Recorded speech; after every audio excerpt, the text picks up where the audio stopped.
nearly 150 men digging trenches and building dams. Time after time they tried, only to find that courage was not enough. A light coming out of the water. That was one of the most sort of reassuring and wonderful sights.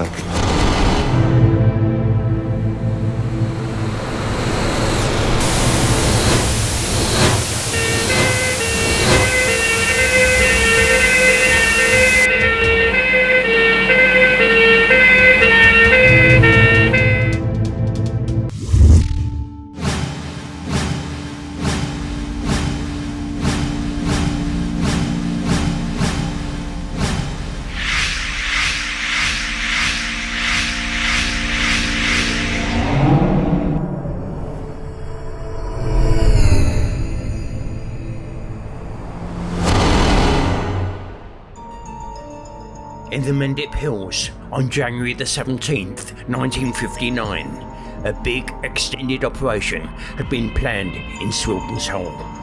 Teams started into the system about 11 o'clock. Over 35 cavers were to be involved, supporting 4 divers who would try to push the limits beyond Summit 6. Snow during the week had put the whole operation in doubt, but now the weather had improved. The water at the 40-foot pitch was high, but not high enough to be a problem. Cavers would soon be spread out throughout the route. At first, things seemed to be going well, but sometime after 5 p.m, in Blue Pencil Passage, they noticed a sudden worrying increase in water level. They decided reluctantly that they should advise all the teams to abort the operation. One of those present was Derek Ford, then in his 20s. It was obvious that in the prevailing conditions we could not continue with the dive. We put all the equipment up in a safe bypass, the Oxbow in the middle of East Milton's 4-streamway passage, and retreated through Blue Pencil Passage and Paradise Regain. More recently, the group expanded its boundaries even further to cover the numerous mines of central Wales and becoming the South and Mid Wales Cave Rescue Team. We were then asked or tasked with taking some tackle down to help with the lifelining at the 40. The noise of the water going over the 40 was phenomenal.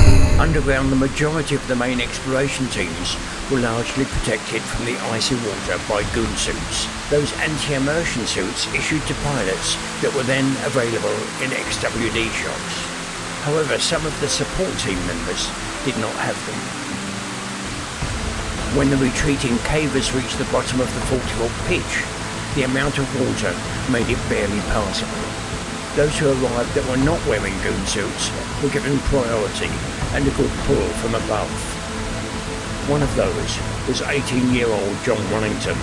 He was inadequately dressed and not a team member, but had asked to tag along with the other cavers.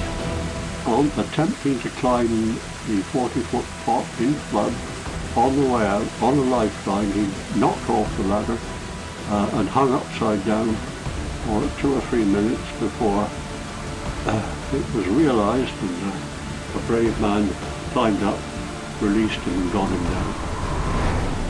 So we, in succession, we were very rapidly lifelined up the 40-foot pot to meet the Mendip Rescue Organisation lead rescue party waiting for us at the top. A team of haulers would then lift the helpless John Wellington up the pitch using a pulley system installed just the previous year, and with the ladder climber alongside to guide him.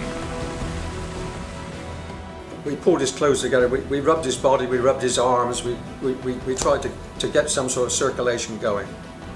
But it went quiet, and sadly at that point, he suddenly, Wellington just gave a sort of exhale of air. It was like somebody breathing out very slowly, and that was it. He had died. Struan lifted him up, checked him through over, and I heard him turned his head upwards to Oliver Lloyd above, and he said, "Oliver, I think he's dead." My first experience with hypothermia in a cave. This incident would focus the attention of the rescue teams on the dangers of hypothermia. The late 1950s and into the 1960s saw a huge increase in the numbers going caving. It was helped by a great social scene. On a Saturday night, the pubs were full. Electron wire and aluminium ladders, nylon ropes, Tex-Lex and plastic helmets, neoprene wetsuits, ex-miners' lamps. They were all hopefully making caving safer and less uncomfortable. But the sheer numbers going underground were bound to place an ever-increasing load on the existing rescue teams.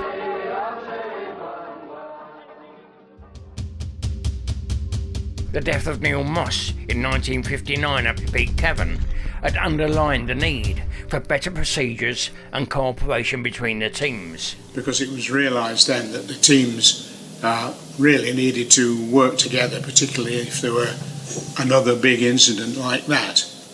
Of course, at the time, in 1959, there were only 5 cave rescue teams nationally. There was the CRO, Upper Wharfdale, Mendip, South Wales and Derbyshire. As a result of the Neil Moss and the contacts made between teams then, national conferences were organised. There was one in 1959 in the immediate aftermath of the Moss incident, one in 61 and one in 66. By that time, more cave rescue teams had formed, of course following the rise in caving during the 60s. And so in 1967 there were 11 teams nationally then, and between them they decided that to form a representative body, and this was then called the Cave Rescue Council. In Yorkshire by the mid-1960s, the Cave Rescue Organisation had already changed greatly since those early post-war days. It now had a proper base in Clapham, with purposely equipped Land Rovers and tackle to deal with an ever-increasing range of rescue situations. The Upper Wharfdale Fell Rescue Association was formed in the late 1940s in Grossington, Yorkshire, and was based first in a disused old railway truck and then in an abandoned signal box. As its name implies, the original aim was to rescue people from the fells of the eastern section of the Yorkshire Dales. And in the early days, there were searches for missing people, cows down and sheep down mine shafts, sheep are cracked fast, and the case of climb are cracked fast.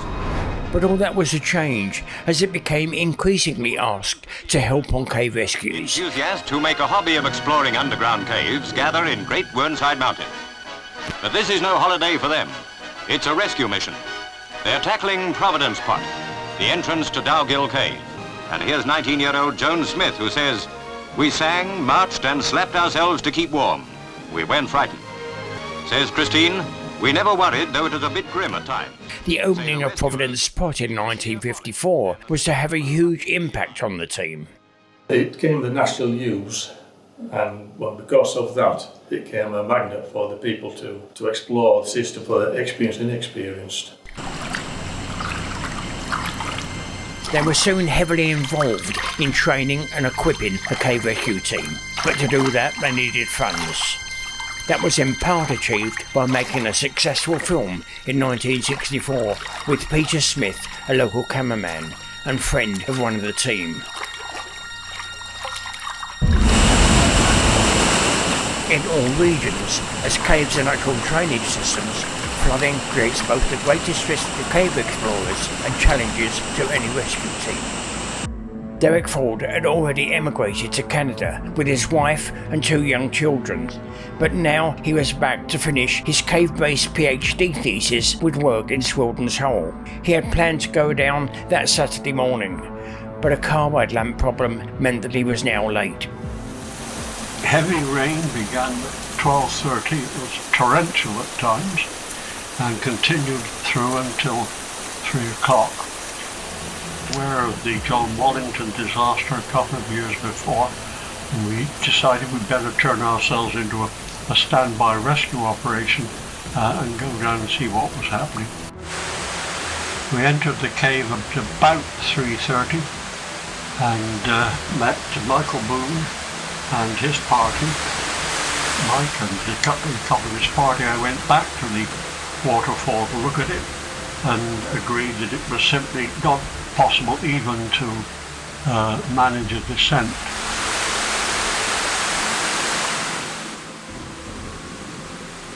The route to the 40-foot shaft passes through a narrow but high section known as the water rift. The water rift has 2 hands and knees crawling passages taking the stream in places, stand-up room in between, and at the crawling spots there are 2 overpasses, flat-out crawls, a few feet above the water. I was bringing up the rear. Michael Boone was 4 people in front of me. He yelled back that both under routes were completely flooded and he'd nearly drowned trying to get out of the upstream over route and therefore that we'd better retreat to the 40-foot shaft route. When I tried to go back through the middle obstruction, that had sunk as well, so George Pointing, Norman Tuck and I were trapped in a passage 16 feet high at the upstream end, its higher part, with no way out of water rising. If the water continued to rise, they knew that they would drown. There is a little opening at the very top of the upstream over. David Farr found a hammer. He and I chipped away at it desperately trying to open up, but it was never really feasible. Meanwhile, 10 cavers in 3 teams were trapped down below the impassable 40-foot shaft. A team of Wessex Club members headed for the mud summits were all equipped with exposure suits. The second experienced team were husband and wife Bob and Ann Lauder, headed for Swildon's 4. The third, more worrying team of 4 included just one with caving experience and 2 poorly clad schoolboys with neither boots nor helmet. Dave Thomas was one of the Wessex Club members, sitting out the floods safely above the river level. The streamway, which was normally a few inches deep, was 5 or 6 feet deep, and we saw a body naked virtually on the other side of the stream, hanging over a big rock. We didn't know it at the time. He'd been swept downstream. It ripped all his clothes off him. And there he was, virtually not too far off giving in. We took all the warm clothing off from us and wrapped him up. And after an hour or so, he come round. And he said, yes, I was with a scout group. And there was 2 of us. Oh my God. Derek Ford and his 2 companions had now been completely trapped for half an hour in a 26-foot high rift with the water only 3 feet from the roof. We heard a boom after 30 minutes or so that suggested that an obstruction was shifting and the water began to descend.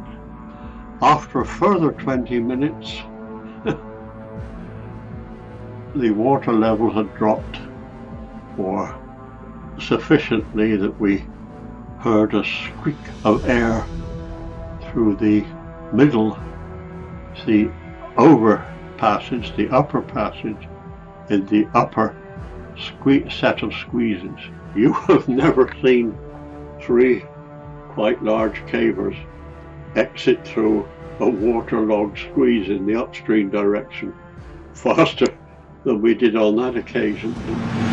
We got to a point where the washing pot was, and high up in the roof, standing on a very small ledge, was another young lad who had been standing there for many, many hours on a very, probably 20 feet in the air.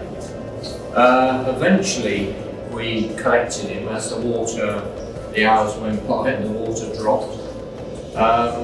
We managed to get hold of him and get him back to where we all were. By 11 o'clock that night, Derek Ford was back down the cave as part of the rescue team carrying food and telephones. Among those with him was the legendary Mendip caver Fred Davis. He said he reckoned it was now feasible to use the Mendip Rescue Organisation pulley system from Suicide's Leap to swing out on a rope in the bosun's chair and be dropped straight down through the waterfall. He was hit by a tremendous shower of spray. He went into it. But a few moments later, the lowering team got a signal jerk.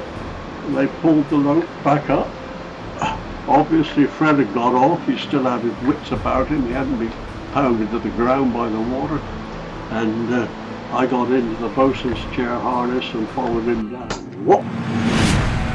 A big continuing operation by the Mendip Rescue Organisation, aided by water pumps from the Wells Fire Brigade, would mean that against all odds, all of the trapped cavers, including the schoolboys, would be safely brought out of the cave by 4:30.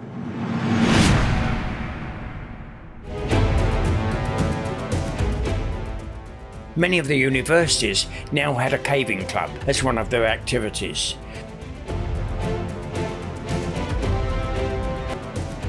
The more freshers that joined, the greater the grant.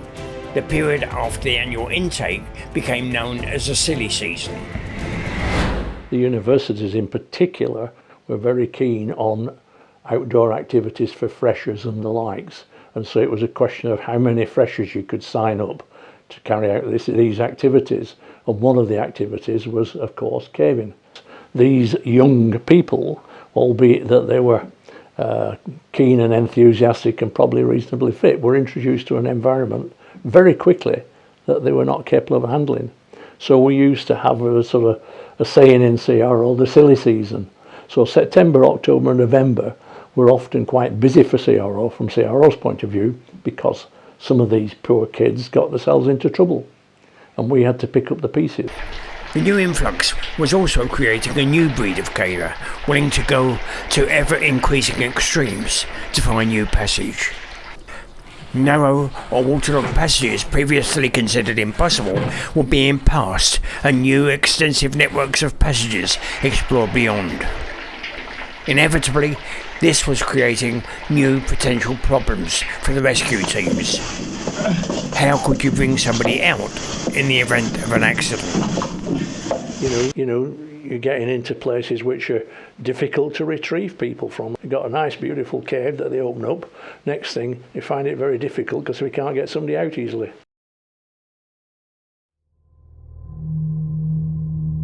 Mustel Caverns on the slopes of Great Whernside in the Yorkshire Dales will always be notorious as the site of the biggest tragedy in British caving history. It was first explored during the war by the legendary Bob Leakey, at first with the help of the women from the aircraft factory where he worked, and then on a number of extraordinary solo trips. Several miles of relentless, slow and wet crawls, completely devoid of formations, may seem to most a deterrent, but the attraction is what must lie below. The water emerges 700 feet lower down and 3 miles away at Black Keld in the valley bottom. At 2 p.m. on the 24th of June 1967, a group of 10 cavers had entered the cave. Jim Cunningham's group of 4 included 2 inexperienced gold cavers. The 6 had gone ahead because we weren't going as far as them and we couldn't have passed. Never caught them up, never saw them again. The first group of 6 was still headed for the far end to attempt to remove a boulder blockage when Jim's team returned to the surface. The weather forecast had mentioned the possibility of thunderstorms late in the afternoon, but what was to follow was a deluge of rare proportion. Only Murad Forms remained on the moor. Her fiancé, Dave Adamson, was leader of the main exploration group. To our horror, she couldn't see the entrance to the cave. It was underwater. The terrified young lass ran 2 miles to a farm to raise the alarm. By morning, a huge crowd were building an enormous dam, 10 feet across, to divert the water. Many of those present were friends of the experienced team trapped inside. Jim Ayres would be part of the underground rescue team. Looking at that scene that night, over 200 cavers, all working like fury to save their mates. I thought, what a fine bunch of people. If I'd have been down there stuck, they would be doing the same for me. The fire service were also there, with pumps carried up to this remote location in Land Rovers by the local farmers. When rescuers started to emerge, the news was not good. 5 bodies had been found. The signs were that they had been drowned by violent floodwater. Soon they were told there should be a 6th. John Ogden, a cave diver, was missing. Was there any chance that he had free-dived to safety?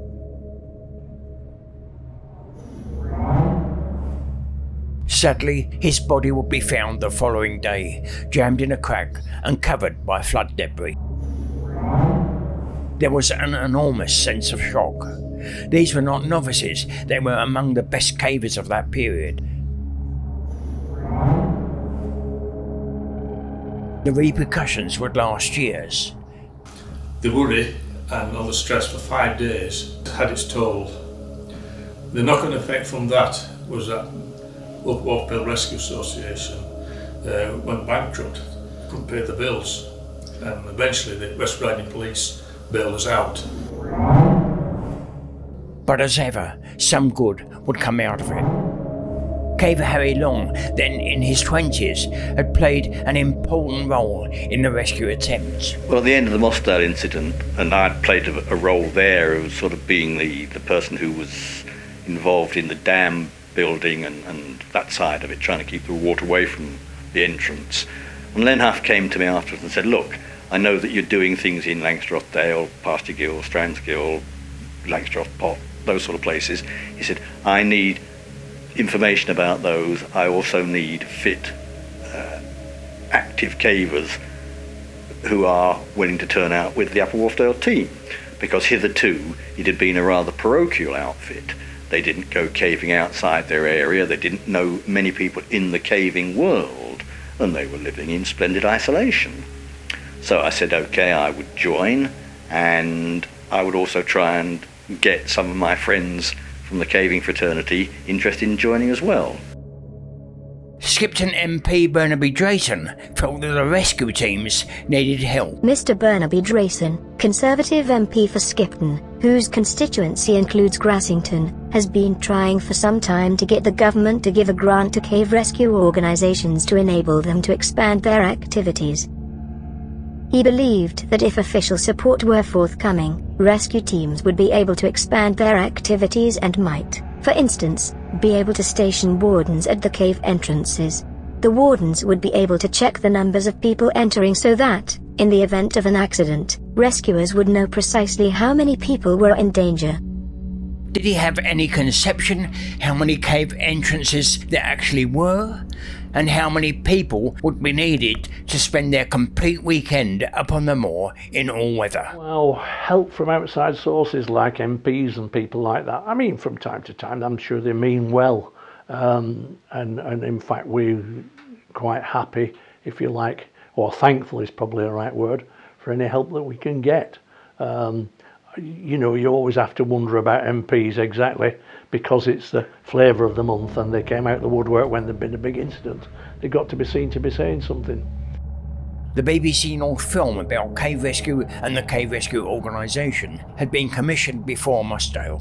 It had suddenly become both more relevant and hugely more sensitive an issue. Sid Peru was to do his first filming for television on a real rescue incident. He'd fallen from near the top of the ladder, and the two men on the lifeline at the top hadn't known he was climbing at all, and the lifeline had in fact been slack. CRO call out. Call out was still very much dependent on the local police. Trackdale to Oak West, testing, are you receiving? Over. The first CRO leaders to be reached were Jim Leach and Harold Burgess. Many of the cave rescue leaders were ageing, still feeling the considerable emotional strain that Mustel had imposed on them. They were now uncoiling the cable so that the telephone could be taken down. Going! Taking down. All right!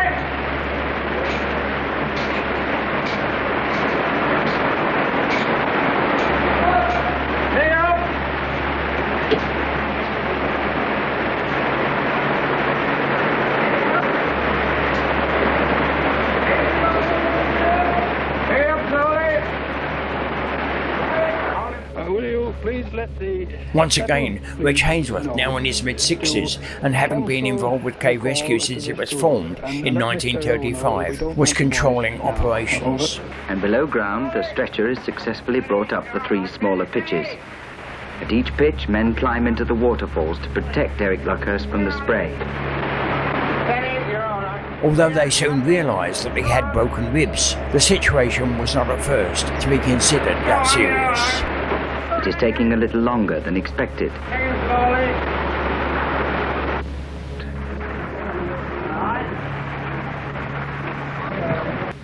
He complains of difficulty in breathing.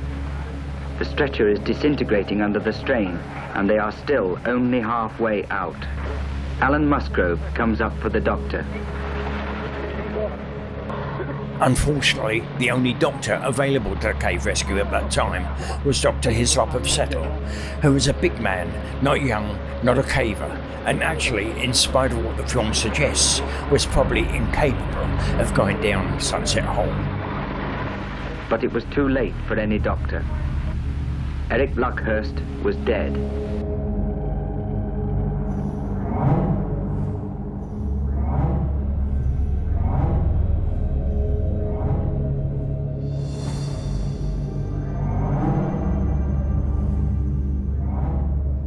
Judd Pickup had missed both for domestic reasons.